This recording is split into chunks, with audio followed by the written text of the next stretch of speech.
اللہ تعالیٰ کی ذات کو چھوڑ کر مزاروں پر جا کر قبر والوں سے مانگنے سے ملتا ہے پیسہ اور شہرت، نعوذ باللہ من ذالک۔ ایک ایسا فلسفہ ہے جس نے لوگوں کو گمراہ کر رکھا ہے۔ آج کی ہماری ویڈیو میں آپ یہی کچھ دیکھیں گے اور اس بارے میں آپ سنیں گے ڈاکٹر ذاکر نائک صاحب سے کہ قرآن و حدیث کی روشنی میں وہ بتائیں گے کہ مزار پر جا کر چادر چڑھانا کیسا ہے اور وہاں دعائیں مانگنا کیسا ہے۔ تو آپ سے گزارش ہے ویڈیو کو آخر تک لازمی دیکھیے گا اور ہمارے چینل کو بھی سبسکرائب لازمی کیجیے گا۔ ہماری جو my mother was very unwell, تو ان کی دعا کرنے کے لیے ان کے ساتھ میں اجمیر شریف گیا جی۔ ہم چادر چڑھاتے ہیں منت مانگنے کے لیے، تو ہم چادر پیسہ لے کے جا رہے تھے، تو ممی نے پیسے میرے پاس رکھائے تھے سنبھالنے کے لیے 5,000 روپے۔ اچھا، تو وہ میرے گھوم گئے، تو میں ڈھونڈنے کو آیا تو ایک فقیر بیٹھے ہوئے تھے وہاں پر، تو انہوں نے مجھ سے ایک دم سر نے کہا کچھ گم گیا ہے کیا؟ میں کہا جی، تو انہوں نے کہا 5,000 گھومے ہیں کیا؟ تو مجھ کو ایسا لگا ان کو کیسے معلوم، اور میں کہا جا یہاں آیا ہے در سے خالی ہاتھ نہیں جائے گا، 5,000 گواہ ہیں، 500 کروڑ کمائے گا۔ کیا بات! اینڈ مجھے کبھی کبھار ایسی باتوں میں وشواس نہیں ہوتا، ہم سب پڑھے لکھے لگتا ہے ایسا ہوتا نہیں ہوتا، لیکن یہ میرے ساتھ ہوا ہے، اور وہ صحیح تھے۔ اجمیر شریف کی دعا ہے مجھ پر، دیا ہے ان کی کہ آئی تھنک پیسوں کی بات نہیں، بٹ میں نے بہت نام کمایا ہے، میں نے بہت اچھی چیزیں کمائی ہیں، اور ہم ماں کی دعا کے لیے گئے تھے، وہ نہیں رہی، لیکن ان کی دعائیں اجمیر شریف کی وجہ سے میرے ساتھ بھی۔ ڈاکٹر صاحب، میرا سوال کچھ الگ ہے۔ میں شروع سے مسلم سماج کا بہت ہی عزت کرتا ہوں، یعنی کہ مطلب درگاہ وغیرہ جو ہے نا، میں پہلے سے بہت مانتا ہوں، مطلب جہاں جہاں آپ کا درگاہ ہے میں سب درگاہ پہ جاتا ہوں، چادر چڑھانا، پھول چڑھانا، مطلب ہر جگہ جہاں مسلمان کا تعداد لگا ہوا رہتا ہے میں وہاں ہر درگاہ پہ جاتا ہوں، یعنی کہ درگاہ کا جو لال دھاگا رہتا ہے وہ بھی میں ہاتھ میں بہت باندھا ہوں، پہلے گلے میں بھی لٹکایا ہوں۔ پھر بعد میں کیا ہوا، میرے کو ایک کلکتہ کا معظم حسین نام کا ایک لڑکا ملا، جنہوں نے مجھے کہا کہ جب پہلے تم مٹی کا بنا ہوا، پتھر کا بنا ہوا بتوں کا جیسے پوجا کرتے تھے، وہ جیسے شرک تھا، تو یہ جو درگاہ جانا، چادر چڑھانا، ہاتھ میں لال دھاگا باندھنا، گلے میں لٹکانا، یہ بھی شرک ہے۔ تو میں بولا میں پھر جہاں پر تھا پھر میں وہاں پر ہی آیا، تو کوئی فائدہ نہیں ہے۔ اور ڈاکٹر صاحب میں جاننا چاہتا ہوں، میں پہلے بھی آپ کو بتا چکا ہوں، جو میں اسلام میں چلوں تو جیسا آپ کو میں بتایا، یہ جو درگاہ وغیرہ یہ میں مان کے چلوں کہ نہیں چلوں، میں آپ کا منہ سے جاننا چاہتا ہوں، جیسے خدا نے آپ کو چنا ہے نا تو آپ مجھے بتا دیجئے۔ بھائی صاحب نے سوال پوچھا ہے، انہوں نے کہا ہے کہ پہلے بھی سوال پوچھا تھا اور میرا ہی پوچھنا چاہتے ہیں کہ اس کے بارے میں کس نے کہا وہ پہلے بت پرستی کرتا تھا، پھر کہا کہ درگاہ میں جانے لگا، تو وہ پوچھنا چاہتا ہے درگاہ کے بارے میں۔ میں نے قرآن مجید پڑھا ہوں، قرآن مجید میں مجھے کوئی بھی آیت نہیں ملی جس میں لکھا ہے دھاگا باندھنا چاہیے، قرآن مجید میں کئی بھی آیت نہیں جس میں لکھا ہے درگاہ جانا چاہیے، لیکن اللہ کے رسول نے کہا ہے کہ آپ قبر پہ جاؤ، قبر پہ جائیں گے تو آپ کو آخرت کا احساس ہوگا کہ آپ آخرت میں کہاں آئیں گے، اسی لیے قبر پہ جانا اچھی بات ہے۔ آپ اس شخص کے لیے دعا کر سکتے ہیں، یو کین پرے فار ہم but you can not pray to ہم اور تھرو ہم۔ آپ جب کسی کے قبر پہ جاتے ہیں تو قبر پہ جا کے اس کے لیے دعا کر سکتے ہیں، اس کو یا اس کے ذریعے نہیں کر سکتے۔ میں اپنے ہوش اور آواز سے اسلام کو قبول کرتا ہوں۔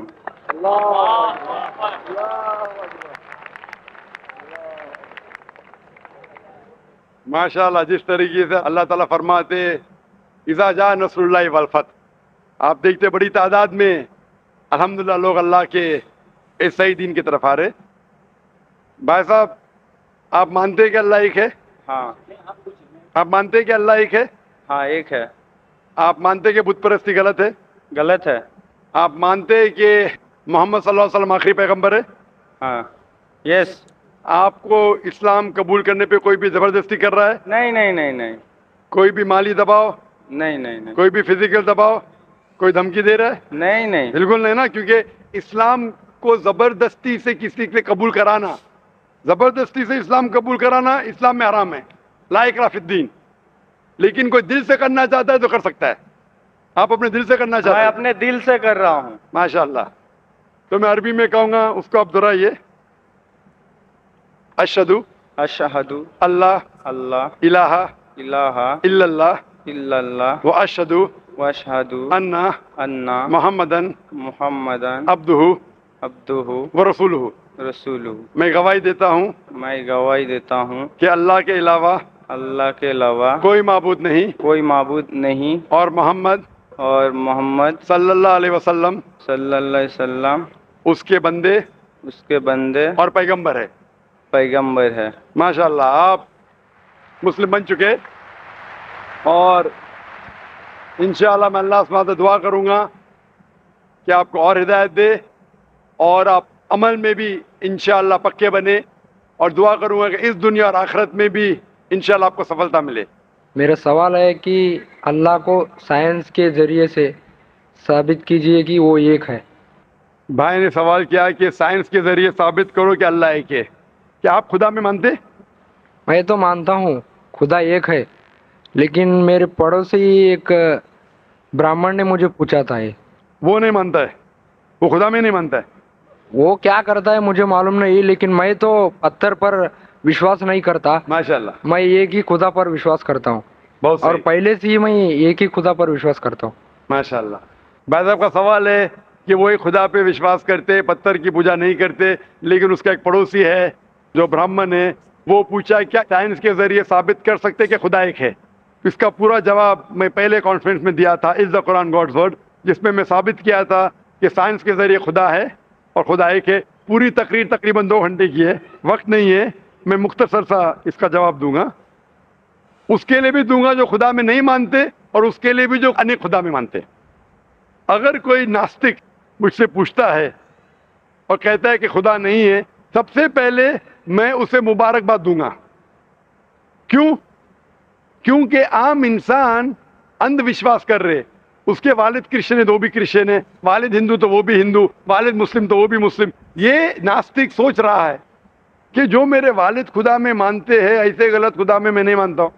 تو وہ سوچ رہا ہے. میں اسے مبارکباد دیتا ہوں کیونکہ اس نے اسلام کا پہلا پارٹ جو شہادت ہے اسلام میں، اس کا پہلا پارٹ کا پہلا بھاگ کہا ہے لا الہ، خدا نہیں ہے.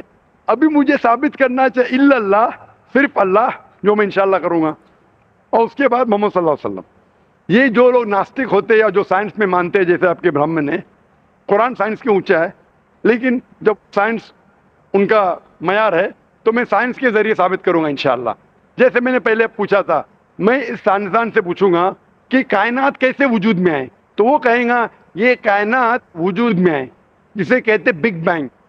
اپنی ساری کائنات ایک گولا تھا، پھر ایک دھماکہ ہوا، پھر گیلیکسیز ہوئے، پھر سٹارز ہوئے، چاند ہوا، سورج ہوا، دھرتی ہوئی.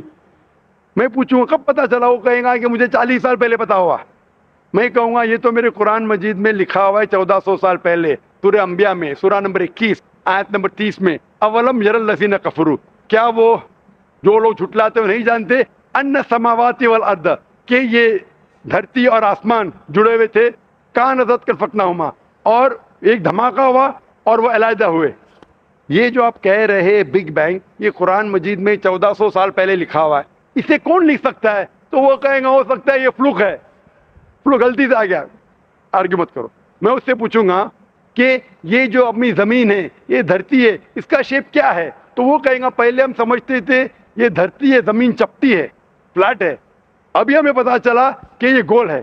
تو میں پوچھوں کب پتا چلا؟ وہ کہیں گا 1577 میں سر فرانسس ڈریک جب زمین کے گول سیل کیے جہاز میں، اسے پتا چلا کہ دنیا گول ہے. میں کہوں گا آپ کو پتا چلا ابھی 300 سال پہلے، قرآن مجید میں 1400 سال پہلے لکھا ہوا ہے. سورہ نازعات میں، سورہ نمبر 79 ورس نمبر 30 میں، آیت نمبر 30 میں لکھا ہوا ہے we have made the earth as an expanse والارض بعد ذلك دحاها. ہم نے اس دنیا کو بیدوی شکل کا بنایا ہے، پیدے کی طرح بنایا ہے. آج کی سائنس کہتی ہے دنیا پوری گول نہیں ہے، اوپر اور نیچے سے چپٹی ہے بیدوی شکل میں. اور یہ جو دہا ہے یہ آسٹرچ کا بیضہ ہے, شتل مرغ کا بیضہ ہے. ہم دیکھیں گے آسٹرچ کا بیضہ بالکل جیوسفیریکل ان شیپ ہے, دنیا کی شکل کا ہے. تو قرآن مجید میں 1400 سال پہلے لکھا ہے کہ دنیا بیدوی شکل کی ہے جو ہم آج جانتے ہیں. یہ کون لکھائے گا؟ وہ ہو سکتا ہے کہ آپ کا محمد صلی اللہ علیہ وسلم نا وہ بہت ذہن والے انسان تھے, آرگیو مت کرو. دوسرا سوال, یہ چاند کی روشنی خود کی ہے کہ دوسرے کی ہے؟ وہ کہیں گا پہلے ہم سوچتے تھے خود کی روشنی ہے, ہمیں سائنس نے ابھی بتایا 100 سال پہلے, 200 سال پہلے, 300 سال پہلے کہ چاندنی جو چاند کی روشنی ہے خود کی روشنی نہیں ہے, وہ سورج کی روشنی ہے. یہ قرآن مجید میں صرف فرقان سورہ نمبر 25 آیت نمبر 61 میں لکھا ہے کہ اللہ تعالیٰ نے سورج بنایا, اس کی خود کی روشنی ہے, اور چاند ہے جو چاند کی روشنی ہے وہ بوروڈ روشنی ہے, ریفلیکٹڈ لائٹ ہے. یہ کون لکھ سکتا ہے؟ تو وہ آدمی چپ ہو جائیں گے. آرگیو مت کرو, آگے جاؤ. قرآن میں لکھا ہے کہ آسمان کو ہم نے چھت بنایا محفوظ. آج سائنس کہتی ہے کہ جب یہ ریز ہے, دی ریز جو ہے الٹرا وائلٹ ریز, اگر یہ آسمان نہیں ہوگا تو اس سے انسان مر جائیں گے. This filter the U V lights, جس سے انسانیت اور جاندار چیز محفوظ ہے. ایک قرآن میں جن میں 1400 سال پہلے کون لکھ سکتا ہے؟ وہ خاموش رہے گا. اس طریقے سے قرآن میں لکھا ہے واٹر سائیکل کے بارے میں, قرآن میں لکھا ہے بایولوجی کے بارے میں, قرآن میں لکھا ہے باٹنی کے بارے میں, قرآن میں لکھا ہے کہ کس طریقے سے پلانٹس پودے کے بھی جنس ہے, مرد اور عورت. قرآن میں لکھا ہے کہ کس طریقے سے مد مکھی کس طریقے سے شہد لیتی, لکھا ہوا ہے قرآن میں. قرآن میں لکھا ہے ایمبریولوجی, کس طریقے سے بچہ پیدا ہوتا ہے, وغیرہ وغیرہ. 1000 سے زیادہ آیتیں سائنس کے بارے میں. میں پوچھوں گا یہ سب کون لکھ سکتا ہے؟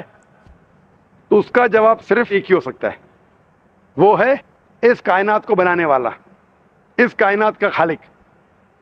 اور اس کائنات کا خالق, اس کائنات کے مالک کو ہم کہتے ہیں اللہ. اور قرآن مجید میں لکھا ہوا ہے, قرآن مجید کے ذریعے میں یہ ثابت کرتا ہوں, سائنس کے ذریعے قرآن مجید میں 6000 سے زیادہ آیتیں ہیں, اور ان 6000 آیتوں میں سے 1000 سے زیادہ سائنس کے بارے میں کہتی ہے, اور قرآن مجید میں ایک بھی آیت نے جسے سائنس نے ثابت کیا غلط ہے. ناظرین, اور قرآن مجید میں یہ بھی لکھا ہے سورہ اخلاص میں, سورہ نمبر 112 آیت نمبر 1 میں, قل هو اللہ احد, کہو کہ اللہ ایک ہے. تو قرآن مجید جب سائنس سے نہیں ٹکراتا ہے, سب کچھ صحیح ہے, تو اسے یہ بھی ماننا پڑے گا قل هو اللہ احد, خدا ایک ہے. اگر وہ برہمن ہے تو میں کہوں گا کہ آپ کے چھندوگیہ اپنشد میں لکھا ہے, chapter number 6 section number 2 shloka number 1 میں لکھا ہے ایکم ایودتیم, خدا ایک ہے دوسرا نہیں ہے.